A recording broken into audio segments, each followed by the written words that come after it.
Hey, I'm golf broadcaster Matt Adams. The updated and expanded second edition of my book, The Golf Round I'll Never Forget, Golf's Biggest Stars Recall Their Finest Moments, is now available. Readers can expect to march with Arnie's Army at the 1960 U.S. Open, relive Jack Nicklaus's remarkable 1986 Masters win, and be amazed by the Tiger Slam. The Golf Round I'll Never Forget, Golf's Biggest Stars Recall Their Finest Moments. Pick it up where fine books are sold, including BarnesandNoble.com and Amazon.com.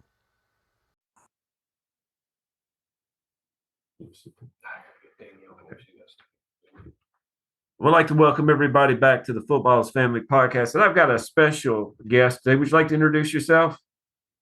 Yeah, sure. It's Dan Cisco. I'm in California. I'm author of the new book, California Sports Astounding.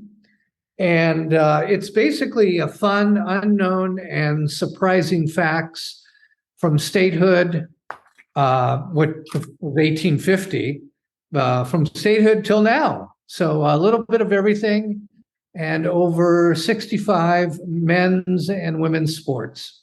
Well, I'm looking for it's broken down by date, and I think that's pretty cool. But I'm looking for May 27th, Mr. Dan. I'm not seeing anything for my birthday in here. May 27th? May 27th? Yeah, yes, sir. It goes from May 26th to May 28th. So that tells you that nothing good is happening with my birthday. Oh my God! What am I doing? The host is gonna shoot me here. Well, see, I'm over here in Tennessee. He's over there on the left coast. We'll I tell you what, we're gonna get your book out, and then you're gonna admit it here, and you're gonna fix that. So we'll find something from May 27th. But tell me, California is obviously it's a sports filled state. You have so many teams, so much history. Give us a glimpse of what is in this book. Well, basically, I wanted to find out, discover, how sports started in California. When was the very first hockey match or tennis match, what have you. So it was kind of a goal of mine to preserve this history, because it's California history, number one. So it should be preserved. And it's just like Tennessee, right? Tennessee should have the same kind of a book that preserves your history, your sports history from day one. When was the first basketball game? Where was it held? Those kinds of things. And I thought I would include just some fun facts, some birthdays of famous athletes, famous events, keep it really lighthearted, and put in as many entries as I could. And I did over 65 sports, and I probably started another 10 or 20 that didn't quite get there. But it's kind of a light, breezy a read, because otherwise, you and I, even if we were working, it would never get finished. So this book is not an encyclopedia. However, there's quite a bit of history in it, and that was kind of the goal. My birthday's May 19th, and yours is the 27th. So we're only kind of like a week apart. And I tried to put in as many May entries as I could. I have to go back to work when this is all said and done. And the next edition, I'm going to make sure that the 27th of May is in. Yes, sir. Yes, sir. See, that makes me feel better that there's effort being made to remember May 27th. That's what I'm talking about.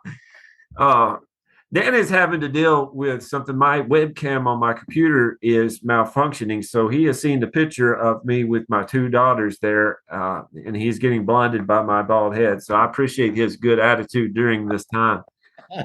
Tell me, are you a lifelong Californian? Yeah, born and raised here in San Diego. I traveled quite a bit throughout the state, but I'll be honest, I still haven't seen all of it. It's so big. But always been interested in California history. I've been a sports fan my whole life, and I thought it'd be kind of cool to bring that together. We have museums and hall of fames for individual sports, and So this is kind of like the contribution towards that. But it takes a lot of research. I'll tell you that much. And I had a lot of help from a lot of people. So thankfully, very grateful for that. So Do you how do you fact check? well, I was a librarian for over 25 years. I worked for the federal government, and I had to go to library school and get my degree, and then go out and work in various types of libraries.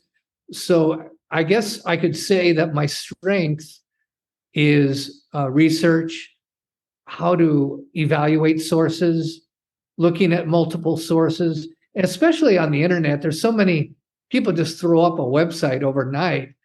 I mean, you and I could put together a book and it may not be complete or even accurate, but that would still take us several months or years. But with the internet, people are just putting up websites that kind of regurgitate. Whoa. Are you telling me that stuff on the internet's not real? No, I'm saying there's a lot of great stuff on the internet that is real. There's a lot of good stuff. But in high school and college, there's not that many courses on teaching people how to evaluate information for completeness, bias, accuracy, the whole bit. So again, a certain fact may be presented and then other people see it, they just copy and paste it. But what if the initial fact was not correct? Maybe it's missing something. Maybe the dates are wrong. I mean, even Wikipedia makes a great attempt at trying to chronicle so much information, but they're still dependent on people saying, "Oh, wait a minute. You got the year correct, but I think the date's wrong." And in coming up with that information, so I had to do a lot of interviews with people, getting right to the source. And if I did use secondary sources, verifying as much as I could. So it's a matter of looking at a lot of different things. California sports history, you might rely on a video for one sport, and another sport, you might have 10 or 20 books to sort through. So each one was kind of fun. It was kind of a fun challenge to, get as much history as we could and try to be as accurate as we could and have fun with it. And that's kind of where we're at. Of course, this type of book is never really done. And that's okay, because I had a lot of help. So, I'm looking at your references and all the things that you looked at. I'm currently trying to get my master's degree. In one of the classes I took, Introduction to Grad, they spent a whole lot of time talking about this. So I do appreciate, I was messing around about the internet, but I do appreciate how in depth you've gotten on these facts. That is that's a testament to you. Well, thank you for that. And a lot of it is, going to these newspapers and periodicals of the time. Maybe there weren't any magazines or pamphlets or other things, but there might have been newspaper articles. And then I would look at those from multiple newspapers, the coverage on the same day. And that varied, of course, because maybe that writer was for the Associated Press, or maybe it was United Press International, or maybe it was just a freelance author who was limited in their word count. But just the newspapers alone, I mean, it's just like never ending, but a very fascinating look at California, especially between 1850 and let's say 1900. By then, most of the major sports had been invented. And from 1900 on, of course, sports just exploded across America, Tennessee and Florida and California and everywhere else. So your state, though, this is mainly a football podcast, but I love to talk about every type of sport. Your state the difficulty getting to California. To go, that all that way. So yes, there was a lot of there was a lot of ways to go, and a lot of the sports that came here. Obviously, most of our American sports were invented or introduced in the East Coast, of course, and then they worked their way across to California. So, those sports were in existence for many years before they even reached the Golden State. Now, if I were to ask you today, being a lifelong Californian, that's the best I can do with my Tennessee vernacular. What teams do you, if you say I root for these teams, this is my team, what are they? Oh gosh, I guess I've changed allegiances over the years, but with football, I started out with the American Football League, and that's when the Chargers became one of the first franchises in the AFL. And so it was the San Diego Chargers, man. And but beautiful first powder blue jerseys, powder blue, just amazing. Yep. The first year they were in Los Angeles for 1 year. People forget that, but they were there for 1 year. Then they moved south to San Diego, where they stayed for many decades. And then now, of course, they're back in Los Angeles. But over the years, I've followed the Rams for a while.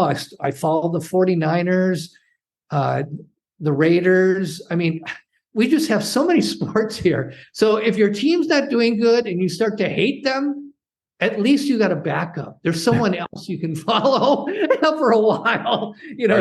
Are you a Padres fan? Padres? Yes. I followed the Padres, but growing up, I actually followed the Dodgers because, back then, the Padres were strictly a minor league franchise. So growing up as a kid, I followed the Dodgers, and I like the Giants too. And then, of course, later on, the Athletics moved west, and they ended up in Oakland. So you had all those teams to choose from. Then the Angels, right?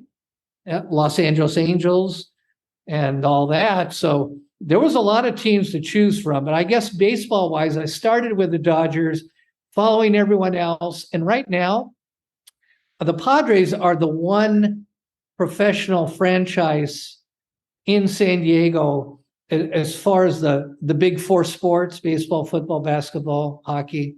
The Padres are the only thing left in town. We have other professional sports of, smaller sports. So the Padres are kind of a big deal because it gets all of our attention. But Petco Park is a great baseball park. It's downtown. It's very intimate. It's close.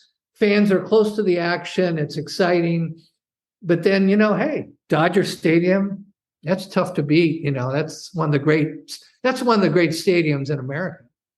I would love to see that. I grew up Oakland A's fan and a Los Angeles Dodgers fan just because of Oral Hershiser. Oh yeah, because he was throwing shutouts every 4 days. 56 straight innings. Yeah, and then he broke the record, which was held by Don Drysdale, a Dodger himself.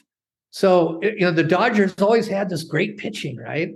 And but if you're a sports fan, you want to go to California, Dodger Stadium, the Rose Bowl, those are venues well worth seeing. And of course, if you go up to San Francisco, the Bay Area, going to see a baseball game, at Oracle Park now, right on the water, right on San Francisco Bay. They hit a home run, it goes into the bay. So the Chase Center for the Warriors basketball, they have their great venues as well. So one thing I regret, of course, I never had the chance to do it. I wanted to see a game at Candlestick. Well, I went in the daytime. It was a 1:00 game. It was in August. I wore long sleeves. I thought, Okay, I'll be fine, no problem. I still froze. I froze to death in the middle of summer. But you got to go. But the stadium's so beautiful, and the current location is so amazing. If you go, make sure it's a day game. Baseball is a game to be played in the daytime anyway, but especially that stadium, that environment, you'll love it. All right. Give me, I'm gonna tax your brain here. You ready? Yeah. Give me five must do. If I had unlimited funds, I'm gonna do a GoFundMe to get unlimited funds. 5 things that I've got to do if I come to California. 5 sports things I got to do. 5 sports things. Yes. Oh man. Now the Rose Bowl will be on that. Yeah, the Rose Bowl, that's that one. I put that in Dodger Stadium. So you've got those 2 covered. That's 2 already. Oh boy.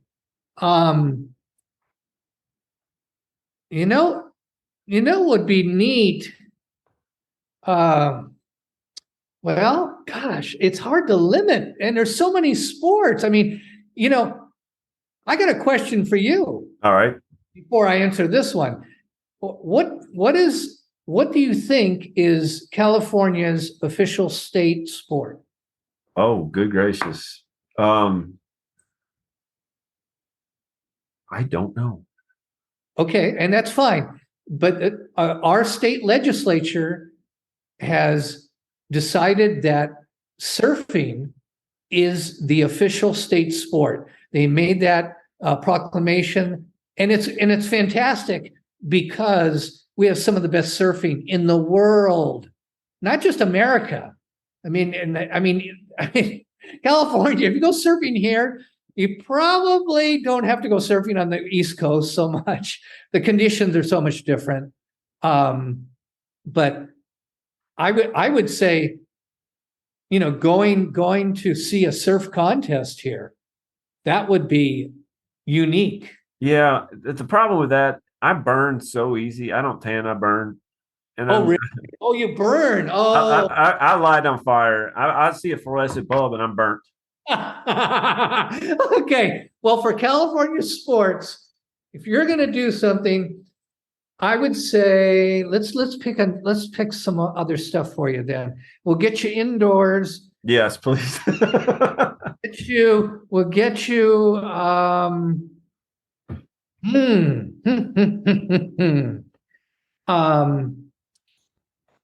Shoot.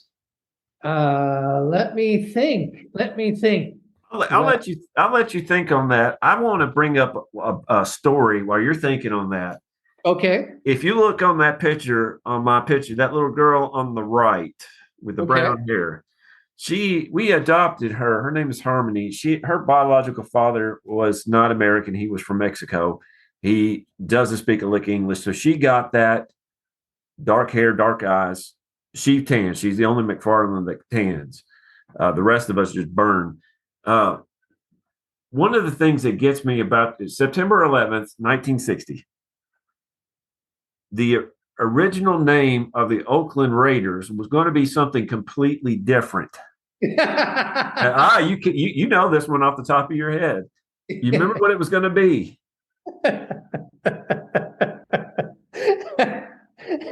Can you imagine coming up with a nickname? I mean, especially with the internet nowadays.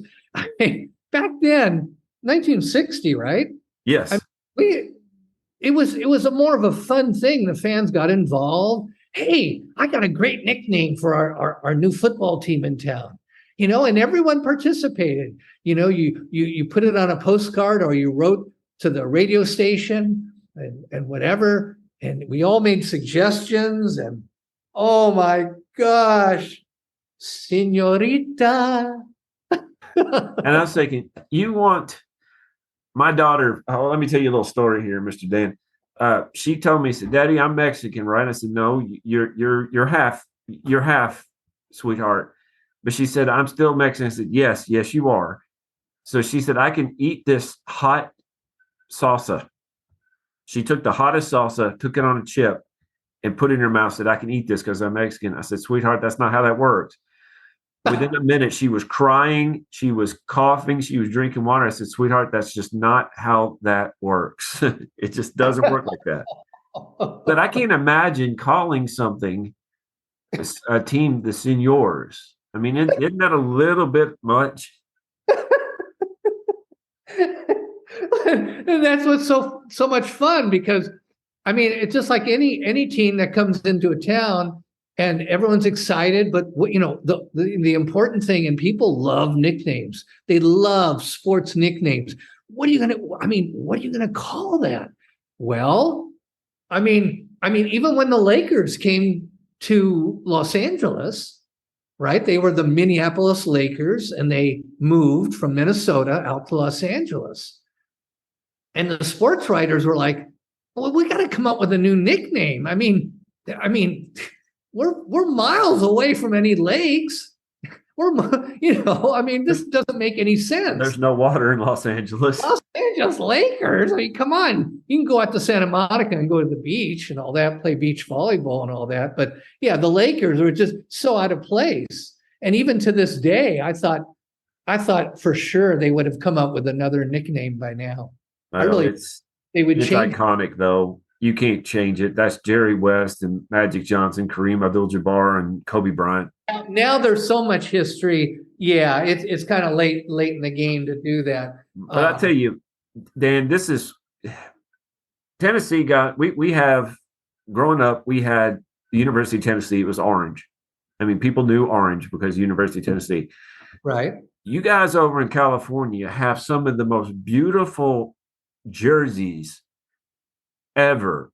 I mean, you think about it, the powder blue, San Diego Chargers. It should be San Diego, shouldn't be Los Angeles, should be San Diego Chargers. The Eric Dickerson Los Angeles Rams. Oh, how beautiful were they? The Joe Montana, Jerry Rice, San Francisco 49ers. Right. Iconic. Gold, yeah.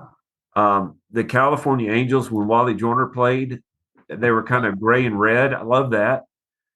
Then you go over Dodgers with the classic, with the classic white and blue. And absolutely. Ramon Martinez, Kurt Gibson hitting the home run off of Dennis Eckersley. And you even go up north to Oakland, the green Oakland, green and yellow. That's something that I think you have these great stories, but the connection is made by the eyes. And you have so much, not only history, but visual history in California. It's almost an embarrassment of riches.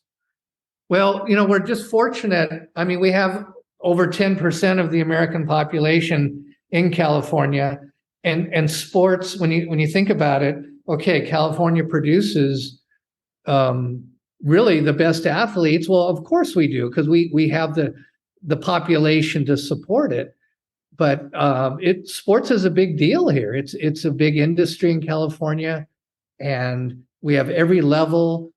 We've hosted the Olympics more than any other state. We're scheduled to host the Olympics 5 years from now. Paris will host it next, but then it's going to come back to America, and it's going to come back to Los Angeles again, and it's going to be hosted at the Memorial Coliseum. Will have the opening ceremonies and all that. So yeah, that's a big deal, and we have it on all levels, and all kinds of crazy things have happened here. So,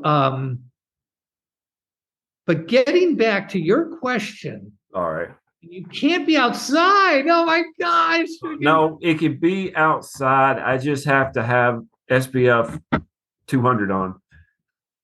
You know what? I think, even though I'm going to give you 2 for baseball, but going to Oracle Park, going to San Francisco to see a day game, and looking at the bay and just all of that, it's just unbelievable. And then if you go to the south, then you got Dodger Stadium. You have 2 fantastic baseball parks. Then you've got the Rose Bowl, okay, which has hosted everything from World Cup soccer, Olympics, and everything in between.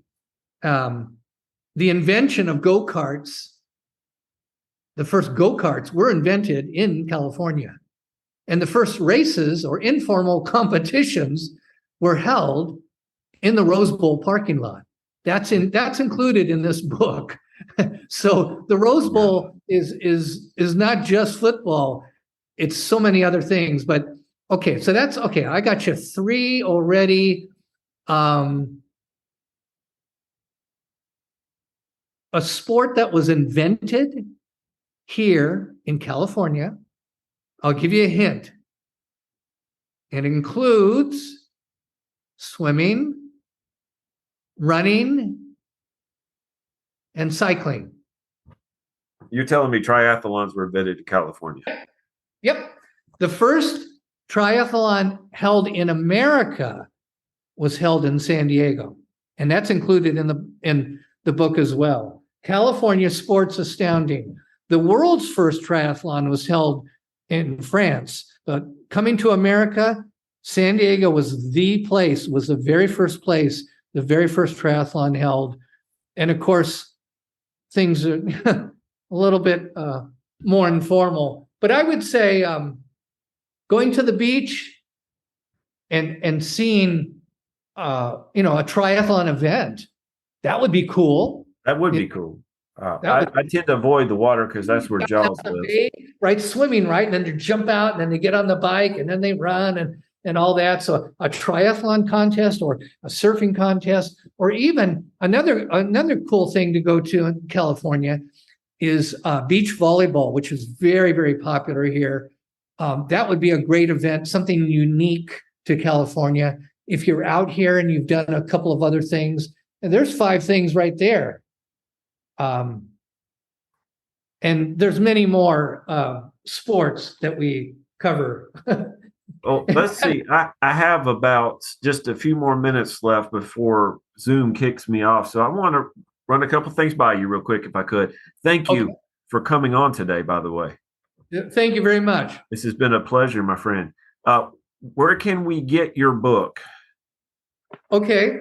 California Sports Astounding is available on Amazon and BarnesandNoble.com. And there's also a website for the book, which is CaliforniaSportsAstounding.com. I will put links in the show notes for that. What is the last question I can give you tonight is, what is your most treasured moment of California history, sports history?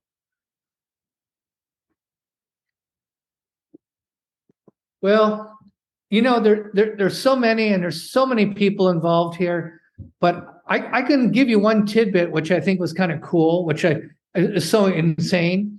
There was a high school basketball game here, and Lisa Leslie is one of the world's greatest basketball players, but she scored 101 points in less than a half of a high school girls basketball game in California. That's the national record, okay? She could have done that in her sleep. She was that good. I mean, she was beyond good. Yeah. But to do that in 16 minutes, okay? 100. I mean, that's insane. I can't wrap my head around it. But it happened. And, she went to high school in Inglewood, California, right by the airport, which is, close to SoFi Stadium now, the brand new stadium and all that. But that's just one of those wild and crazy little factoids I thought you might enjoy. Mr. Dan, thank you for coming on today. Hey, Jeremy, I really appreciate your time. Say hi to the family. I've met them in a still photograph. Maybe sometime I'll see them in a video or live or whatever. But thank you very much for your time. I appreciate it so much. And if you ever head out to California, please stay in touch and let's get together. Yes, sir. If Harmony was here, we wouldn't get a word in edgewise. She likes to talk. Well, tell her, enjoy your evening, have fun, and we'll be in touch. Yes, sir. Thank you. And thank y'all for listening to the Footballers Family Podcast. Bye-bye. And we have a new sponsor here at the Football is Family podcast. It's Manscaped. Support for the Football is Family podcast is brought to you by Manscaped, who is the best in men's below-the-waist grooming. Manscaped offers precision-engineered tools for your family jewels. Manscaped recently launched the Ultimate Men's Hygiene Bundle, the Performance Package. Join over 5 million men worldwide who trusted Manscaped with this exclusive offer for you. 20% off and free worldwide shipping with code FAMILY at manscaped.com. The Performance Package 4.0 by Manscaped has arrived, and oh man, is it a game changer. Inside the package, you'll find their Lawnmower 4.0 trimmer, Weed Whacker ear and nose hair trimmer, Crop Preserver ball deodorant, Crop Revival toner, Performance boxer briefs, and a travel bag to hold your goodies. First off, the Lawnmower 4.0. This trimmer is the future of grooming, and I dare say the greatest ball trimmer ever. Their 4th generation trimmer features a cutting-edge ceramic blade to reduce grooming accidents thanks to their advanced skin-safe technology. The Lawnmower 4.0 is waterproof, and it also has a 400K LED spotlight you need for a more precision shave. Because this trimmer is waterproof, you can say goodbye to the mess on the bathroom floor. Now, you thought that was good, but wait till you take your grooming game to another level. The Performance Package 4.0 includes the Weed Whacker nose and ear hair trimmer. The Weed Whacker is also waterproof and provides proprietary safe skin technology, which help reduce nicks, snags, and tugs in those delicate nose holes. The Crop Preserver below the waist deodorant and the Crop Reviver below the waist toner will change the way you approach your daily hygiene. Manscaped even threw in 2 free gifts to the Performance Package 4.0, the Manscaped Boxers and the Shed Travel Bag. Bring your comfort and boxers to another level. It's time to take care of yourself. Go to manscaped.com and get 20% off plus free shipping with code FAMILY. That's get 20% off and free shipping with code FAMILY at manscaped.com. Unlock your confidence and always use the right tool with Manscaped. Hey there, sports history fan. This is Arnie Chapman, a.k.a. the Football History Dude, and I hope that you enjoyed this recent episode presented by the Sports History Network and were able to learn some good old-fashioned sports history knowledge nuggets. I started the Sports History Network back in 2020 with the mission to help podcasters find a community of like-minded sports history nerds, as well as helping aspiring podcasters to start their own shows. We have a little bit over 30 shows on the network right now covering all sorts of sports history, but as far as I'm concerned, we're just at the toothpick in the ocean moment, that can't even figure it out because there's so much more coming. We wanted to create the ultimate headquarters for sports yesteryear, starting with Podcast Network and our website, but we're going to continue to move into other mediums as well. And here's the cool part, because we want you to be part of our team. So if you're interested in starting your own podcast, or maybe being a guest on one of our shows, or who knows, maybe even writing an article for us over on the website. Seriously, all you gotta do is reach out to us on the contact page over at sportshistorynetwork.com. You can be as technologically savvy as a Neanderthal tapping on a stone trying to figure out this whole hieroglyphics thing back in the day.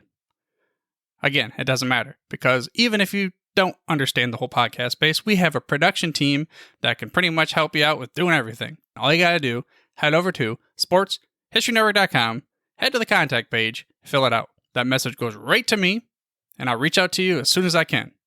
But for now, dude, I'm through if you're through.